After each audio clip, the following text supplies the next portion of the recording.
რეკლამის შემდეგ ბრუნდები სტუდიაში. მოდი აი ხა შენ დაიწყე ლაპარაკი, მოდი შევხედოთ რა რომ მე მაგალითად გონია რომ ერთ-ერთი საინტერესო ტენდენცია საერთოდ კაპიტალიზმის განვითარების არის ის რომ როცა ის ვითარდება ანუ ჩვენარი ქვეყნებში ანუ ძველი რაღაცები გადადის განვითარებას ანუ რას გულისხმობ რა რომ ანუ ქართველი ლიბერალები ქართულმა ლიბერალებმა აიღეს ყველაფერი ცუდი რაც არის ქართულ საზოგადოებაში და ქართველი ლიბერალი პირველ რიგში არიან აბსოლუტურად კორუმპირებული ტიპები ანუ მსგავსად კორუმპირებული ანუ ეგეთი აი მერკანტილური კორუმპირებული ტიპები ანუ ეს არის ჩაკეტილი უმეგობრო ჩაკეტილი საზოგადოება რომელიც ერთმანეთში ურთიერთობს სექტის პრინციპით ამავდროულად ნათესაობითაც ხო? ოღონდ მათი ლოგიკა აქვს ნათესაობის, რომ ანუ რაღაცა რომ აი ყველა 10 მილიონი არა აქვს ახლა. არა, შავა, ყველა ერთმანეთის 10 მილიონი ოღონდ რისი წავ და ოღონდ მე არ ვიცი ხოლმე რა. ანუ ატყობენ ადამიანს რომ შენ ჩვენი ხარ ხო? კი, არა, ანუ მე რატომ ამოფიცი ამას რომ ახლა მე ძალიან ბევრი ჩემი მეგობარი, მათ შორის მეც რაღაცა რომ ძალიან ბევრი სფერო იყო, რომელშიც რაღაც ძალიან ბევრი ჩემს ნაცნობს ქონდა იდეები, ქონდა რაღაცეები. არ გაიკარეს ხო? არათუ არ გაიკარეს. ბრძოლა დაუწყეს. ანუ ხალხს რომელსაც უნდა რომ მიიღო მე აღმოჩნდა რომ იქაც მეორე მხარესაც არიან ტიპები რომლებიც ნუ ხო ხდები რა რომ ხა ეს ხო ცნობილი ფაქტია რომ ანუ ნორვეგიელი ბიზნესმენი აფრიკაში ეს ერთ აიგო ადამიანი ორი სხვა ადამიანია რა რომ აღმოჩნდა რომ მათ ხელს ბანდნენ ანუ ჩამოყალიბდა მათ შორის რაღაც კორპორატიული ურთიერთობები და ამან გამოიწვია დონორებთან. აქედან მიდიოდა აბსოლუტურად შეშლილი ინფორმაციები. მართლა ეგონათ, ცუცე დაემხობა, რომ ეს ხალხი, ეს ვიღაცა აკაური კორუმპირებული ქართველები არიან წარმოადგენენ მთელ ქართულ საზოგადოებას და ამან გამოიწვია რომ ლომჯარი არის საქართველო რა. ანუ ხალხო თქვენ ხო გახსოვთ რომ ძალიან სერიოზული ახლა ძალიან საცილოა მაგრამ 2-3 წლის წინ ნინო ლომჯარია რო იყო ამერიკის მთავარი დასახდელი ამაზე სერიოზულად ლაპარაკობდნენ. კი, ეხლა გიგაური. და ეკა გიგაური არ ჩანს. ანუ ეკა გიგაური და ნინო ლომჯარია უნდა ყოფილიყო რაღაც დიდი პარტიის ხელმძღვანელი, რომელიც დაარსეს კიდევაც. ტექნიკური მთავრობაც იყო. რევოლუციას ანუ მახსოვს თორცდები ვიკაბუკია უნდა ყოფილიყო მაგათი პიარის ხელმძღვანელი და ვიკაბუკია არაფერი არ უნდა ყოფილიყო. ვერთოს. არა, პიარის ხელმძღვანელი ყოფილიყო, პიარ მიმართულებს. ანუ ეს იყო რომ სერიოზული გათვლა იყო. ანუ თქვენ ხო ხვდებით რა რომ ანუ ეს იყო რომ მართლა რა ორმა კორუმპირებულმა ეგ არ არის სისუსტე მე იმ სამყაროს ანალიზი უნდა დაკარგო. ნახე რა არის ეს რა თქმა უნდა არის. უბრალოდ ჩვენთან ამას დაემატა ეს თავისი ქართული მხარეს და ამან გამოიწვია ის რომ თუ სოფლიოში აქვს სერიოზული უსვლა საქართველოში ამან კატასტროფული მასშტაბები მიიღო. ზოგადად ყველა სისტემას აქვს რაღაცა თავის განვითარების ლოგიკა. ლიბერალიზმი ძლიერი იყო, როდესაც არსებობდა მონარქიები და მონარქიები რას აკეთებდნენ ეს რაღაცა დროს აჩერებდნენ, სისტემას აჩერებდნენ. ისტორიის დასასრულით უკვე არაერთხელ ახსენე. გამოიწვია ის რომ ჯერ ესეთი კონკურენტი დაკარგა, არის ესეთი ვალერშტაინის ესეთი ესე ლიბერალიზმის შემდეგ, ხო? და იქ წერს რომ საბჭოთა კავშირის დანგრევა გამოიწვევს და ლიბერალიზმის დანგრევას. ლიბერალიზმის დანგრევას. ანუ კონკურენტი მოისპო, განვითარების мотиваცია მოისპო და ისტორია დაასრულა. აღარა იდეები არის ისტორიის დასრულება. რამაც გამოიწვია ის რომ რაც აქამდე მონარქიას მოუვიდა, რომ აღარ ქონდა ეს რაღაც განვითარების იდეები და ძველზე დაიწყო აპელირება, ძველზე აპელირება ვერ ხდება რა. შენ თუ ყველა იდეოლოგია როდესაც ამთავრებს მომავლისთვის ბრძოლას, ის იდეოლოგია ქრება. აი საბჭოთა კავშირი ავიღოთ ხო რომელიც წელი იყო 70-იან წლები იყო როდესაც თქვენ რომ ჩვენ ავაშენეთ კომუნიზმი ავაშენეთ რომელიღაც ის ხო პრეზიდენტის პერიოდია აი სოციალიზმი ავაშენეთ არა კომუნიზმი სოციალიზმი სოციალიზმი ვადნოი отдельная страна. ეგ სტალინის დროს იყო. ანუ ხო, ანუ ჩვენ სოციალიზმი ავაშენა. განვითარებული სოციალიზმი, ხო? ხო. 80-ში. ანუ იდეა იყო რომ მთელი მსოფლიო უნდა იყოს კომუნისტური და ამათ თქვეს რომ აი ჩვენ ახლა აქ ავაშენებთ. 80-ში. თავარი მომენტი რა არის რომ მომავლისთვის ბრძოლა, ანუ მომავალი დღეს არ უნდა დადგეს, მომავალი ყოველთვის უნდა იყოს იქ სადღაც უნდა იყოს ყოველთვის მომავალი და ლიბერალებმა რა გვითხრეს 90-იან წლებში მორჩა მომავალი აღარ არის აი ეს რაც ჩვენ გთავაზობთ ეს არის სულ ეს იქნება სულ ეს იქნება მეტი აღარაფერი აღარ იქნება ხო აქ ახლა სხვა ტენდენციების დაიწყო ეს ტენდენციები იყო ის რომ შეერჩერდა გარკვეულწილად რაღაცა მნიშვნელოვანი განვითარების ეტაპები ტექნოლოგიური მაგალითად კოსმოსის ათვისება სამხედრო არა საჭიროების არარსებობის გამო შეჩერდა პროგრესი ესე ვიტყვი პირდაპირ რომ ომი გადავერთეთ ეს არაფერი არ არის და ასე შემდეგ მაგრამ აი ეს მნიშვნელოვანი რასაც უნდა გაერღვია ჩვენი რაღაცა ეს სამხედრო დაპირისპირების გამო ხდებოდა და რაც გამოხდებოდა აღმოჩნდა ის რომ თან აღარც ჰქონდათ რაღაცა თვითმაყოფილების მომენტი იყო და აღმოჩნდა ჩინეთი მე ხარ აქნა ჩინეთი ნახო რომ აგე საბჭოთა კავშირი დაიშალა აგერ შეერთებული შტატების რაღაც განესტის აღმავლობას რა უნდა ვქნათ დაიწყეს ის რაც ჰეგელიანური ვარიანტია სინთეზი აი ამ სინთეზმა როდესაც დატოვეს კომუნისტური ელემენტის და დატოვეს კაპიტალისტური ელემენტის შემოიღეს გადაქმნეს აღმოჩნდა რომ უფრო წარმატებულიო ვიდრე საბჭოთა ელემენტი, უფრო წარმატებულიო ვიდრე შეერთებული შტატების ელემენტი. და გახსნეს ისტორიის ახალი მომავლის ახალი ფურცელი. რასაც ფეხი აუბა უამრავმა ქვეყანამ. ანუ ჩინეთი გამოდის საბჭოთა კავშირი და ამერიკის ერთად. რაც ადრე იყო, ხო? ცალ-ცალკე რაც ადრე იყო, ახლა მეტი საბჭოთა კავშირის. ხო, აქ განვითარებული ინდუსტრიალიზაცია რო იყო იმ საბჭოთა კავშირში. მან დაიწყო ერთი მნიშვნელოვანი ფაქტორი, რაცაც ლიბერალები ვერ ხვდებიან, რომ რადგან ისტორია დაასრულეს, მათ აღარ აქვთ ხედვა მომავლის. ანუ ისინი ვერ ხვდებიან, რომ სამყარო შეიძლება შეიცვალოს. ანუ ისინი არ ცხოვრობენ ამ შეცვლის სამყაროში. მაგრამ საბოლოოდ აი რეალობა რომ უთყავს, აი სად არისო ეს ხალხი რატო არ არის ბარიკადებზე? ადამიანი შეიძლება გარდაიცვალოს ისე რომ არ ჯეროდეს რომ ის კვდება. ხო, ის კვდება სიკვდილის პროცესში ადამიანი ხშირ შემთხვევაში ეს არის ფსიქიკის თავდაცვითი ელემენტი, რომ ადამიანი არ იჯერებს რომ კვდება. და ეს პროცესი ჭირს ახლა ანეკდოტი რო არის, რომ აღარ მიუწევაო, ხო, მიხდება არა რომ კვდარიაო. ლიბერალიზმი კვდება ამაზე მაგრამ ლიბერალებს არ ჯერათ რომ მისი იდეოლოგია უკვე დამარცხებულია. განამარცხდება.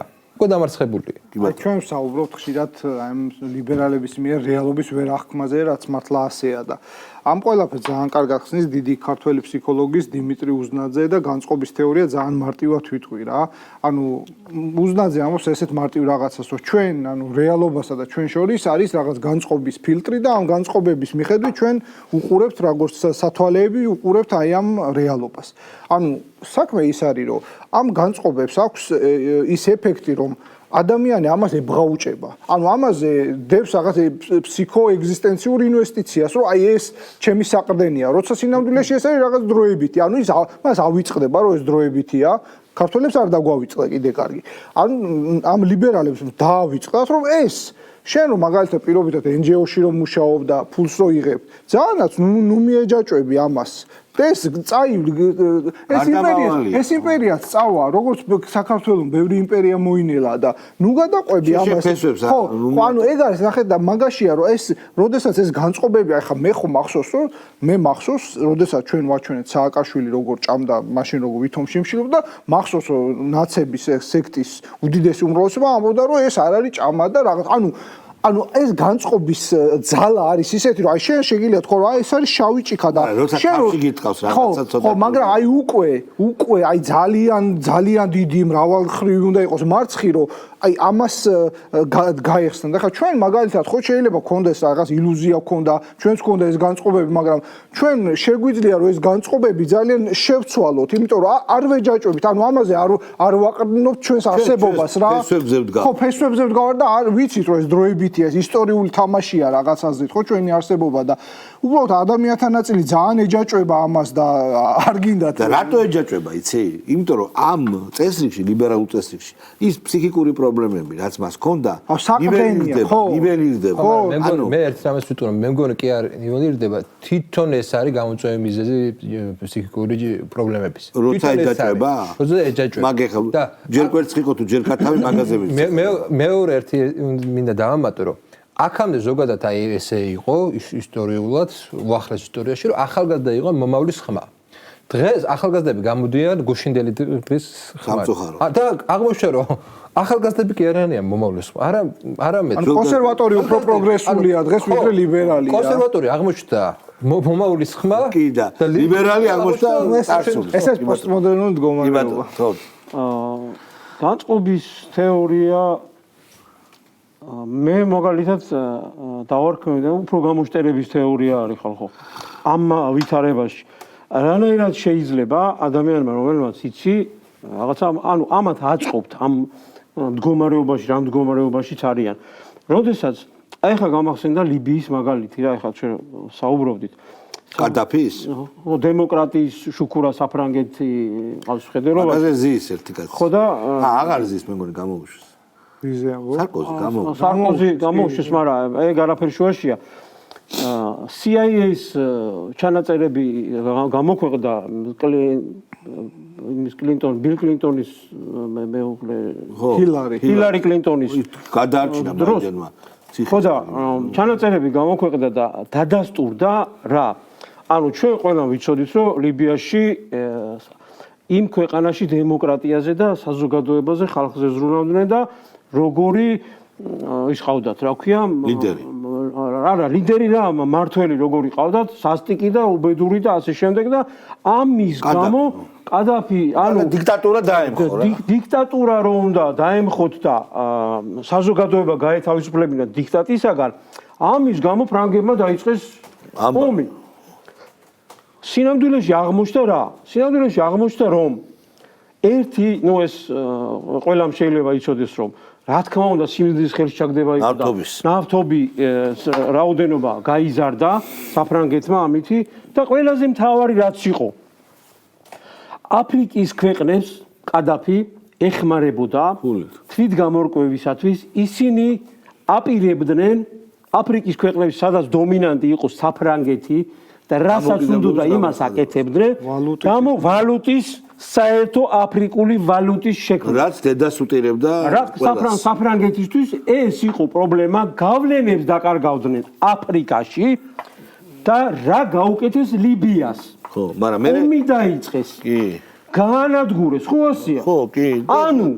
ანუ თურმე ეს რაღაცა ბუშტი აღმოჩნდა იმ ხალხის დემოკრატიაზე და განვითარებაზე ზრუნვა. ჩინელებმა და რუსებმა დედა უტირეს და მაინც წაართვა. მაგას თავი დავანებოთ. ანუ ეს საფრანგეთი, ეს რაღაცა დემოკრატიის შუქურა ქვეყანა, დასავლეთ ევროპის ერთ-ერთი რაღაცა მექა, თურმე იმისათვის რომ აფრიკაში გავლენები არ დაეკარგა, რა გააკეთა ლიბიაში. ხო ასეა რა? ახლა რატომ არ შეიძლება ეს ყველაფერი დააკავშირო ადამიანმა და თქვა რომ იმისათვის რომ გავლენები არ დაკარგონ მაგალითად რაღაც აზერბაიჯანზე ან ჩინეთთან ან რაღაც ანუ საქართველოს შეიძლება გამოიყენონ და ჩვენთანაც შეიძლება იძახდნენ რომ თურმე აგერ რაღაცა ივანიშვილი და ეს თავრობა არიან რაღაცა სასტიკი და უბედური ხალხი. მიუხედავად ამისა მე უყურებ რომ ესე არ არის მაგრამ ისინი რომ ამბობენ ბიჭო ესეა ჩვენ ხომ ვისმინეთ რომ ერთ-ერთმა აკაცუკმა ჟურნალისტმა პრემიერ-მინისტრთან შეხვედრის დროს უთხრა რომ ჩვენო როგორ გეკადრებათო თქვენო რატო ამბობთ იმასო რომ სხვა ქვეყნებიო რომ გვაფინანსებენო ისინი ფიქრობენ რომ მხოლოდ და მხოლოდ ჩვენს განვითარებაზეო და რაღაცო მაგრამ თქვენ რო არასამთავრობოს დააფინანსებთო ის როგორ შეიძლებაო? ხო, მართალია. ისო შეიძლებაო. ისინი მხოლოდ ჩვენს კეთილდღეობაზე ფიქრობენო. თავისი მერკანტილური მიზნები არა. ხო, ასე ფიქრობდა საფრანგეთი. ისე ძალიან მაგარია.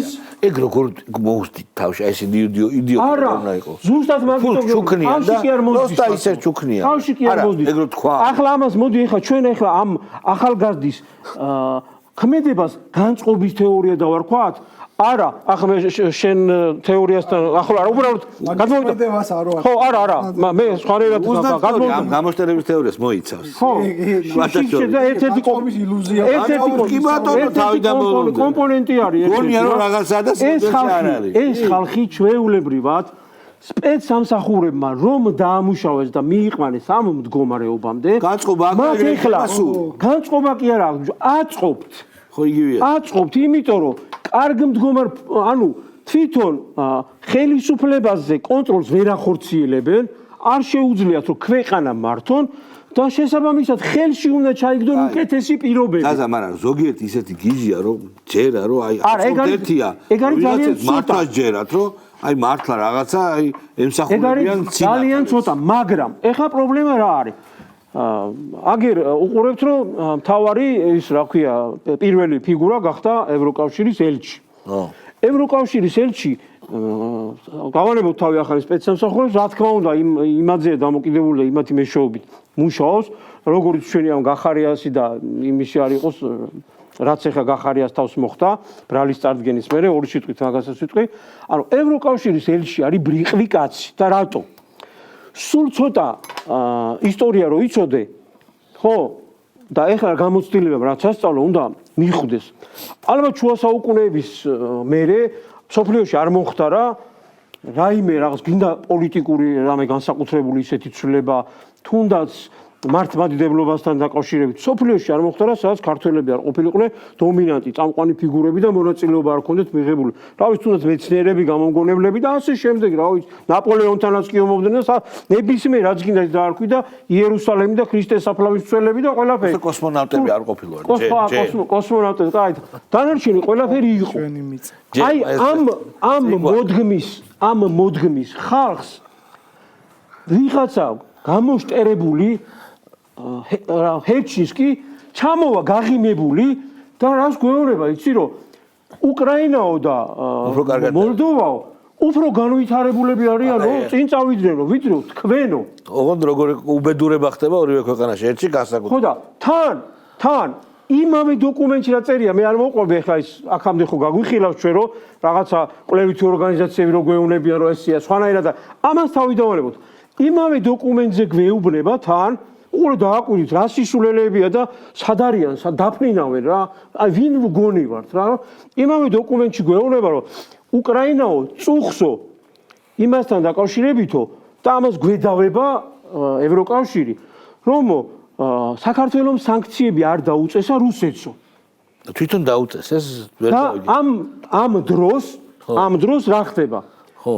ამ დროს აშკარავდება რაც ბალტიის ქვეყნებმა აკეთეს ვაჭრობა იმ წუთში ღვინით ჩვენზე მეც რო ვაჭრობასთან დაკავშირებით ჩვენზე მეც ვაჭრობენ ესტონეთი ვაჭრო ჩვენზე მეც რუსეთი და მოლდოვა იმ წუთში რაც მოლდოვა აქამდე აკეთებდა ახალი ფაქტი დაიდო ზუსტად ვაჭრობებს და რაღაცებს თავი დავანებოთ მოლდოვა წევრია მოლდოვა რას აკეთებს იცი SNG-ს წევრობასთან დაკავშირებით ვითომ რაღაცა ფანდი ჩაატარა და უვიზოს უქმებს ტაჯიკეთი და ერთ ქვეყანა კიდე უზბეკეთი დავარქვათ რა არ არის უზბეკეთი მაგრამ ტაჯიკეთი და თქვათ უზბეკეთი და რუსეთს რატო არ უქმებს არა რუსეთს არა რუსეთს არ გავაუქმებთ უვიზო მიმოსვლას ანუ უკრაინა წუხს საქართველოს რო არ დაუწესა სანქციები რუსეთს და ის ქვეყნები რომლებიც თურმე ევროკავშირში მიიწევენ წინ იმათ თურმე უფლებებიც აქვს და ვალდებულებაც რუსეთთან კარგი ურთიერთობები ქონდეს რა და ყველაზე მთავარი რაც არის იმ დოკუმენტში წერია ესეთი რაღაცა რომ რაც მთავარია უკრაინაც არის შეფასებული იქ რაღაცა რაღაც თურმე მინუსებიც ქონია წარმოუდგენელი იყო ბჭყალებში მაგრამ თურმე უკრაინასაც ქონია მინუსები რაც მთავარია განსაკუთრებულ ერთგულებას იჩენს ევროკავშირში გაწევრიანებასთან დაკავშირებითო ამით არის ყველაფერი ნათქვამი უკრაინა ხო კი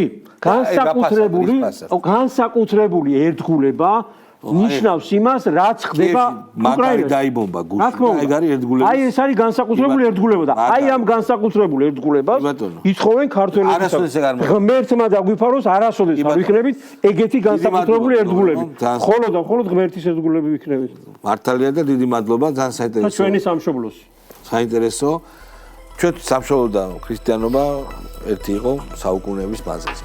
დიდი მადლობა მეგობრებო, ჩვენ ერთმანეთს მომავალ შაბათს შევხვდებით.